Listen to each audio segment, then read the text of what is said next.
Hey guys, to have peace and clarity, you must define what is signals and noise.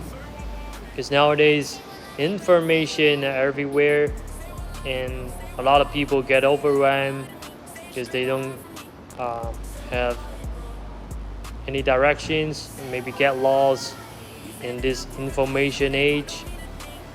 Um, Signal is sort of an real information that's impactful for the reality. But nowadays, people always get distracted by the noises, so they cannot see the full picture.